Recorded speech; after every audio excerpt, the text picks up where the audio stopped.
Hey everybody, this is Pete from Owner Builders Unite, and we're going to check out my root cellar I made out of a 55-gallon drum.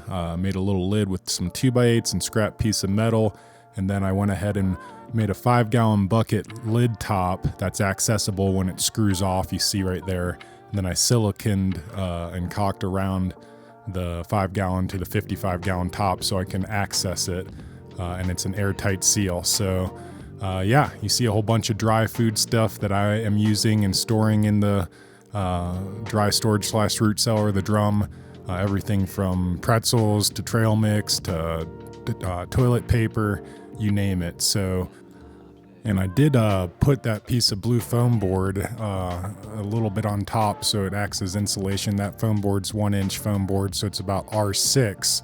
That 6 sits over top of my metal cap of 2x8, so that helps kind of protect it from the cold nights. This morning I woke up and it was single digits, and this root cellar is doing pretty good. I'm just trying to get all the little bit of stuff out at the very bottom, so if you have long arms like me, it kind of helps. If not, you might have to get something to grab it.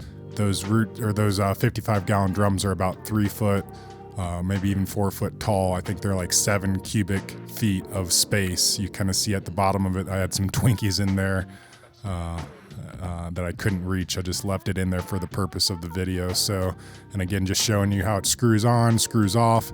Then I got my heat temperature gun, and it's 41 degrees. I know it was quick, that you kind of see at the very bottom of it. So it's keeping the temperature exactly like I want it to, versus I think I shot the heat gun at the snow and it was like 20 something degrees, 21 degrees. So now I'm kind of putting it back in. You can kind of see a little bit deep down how much space it is. Again, there's about 7 cubic feet, I think, in a 55-gallon drum. So just a great way to store stuff. If I wanted to use this more as a root cellar opposed to dry storage, I could put some air intakes right there where that little 2-inch cap is, and put some PVC so it gets some fresh air. But right now I don't have it as a root cellar. It's more of a dry storage, similar to how I put the 275 tote in the ground in that other video.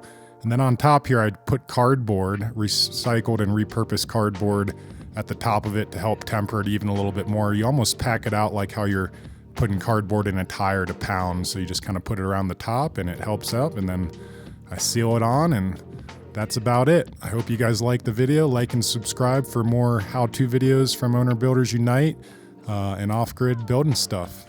Enjoy your guys' day. Stay warm.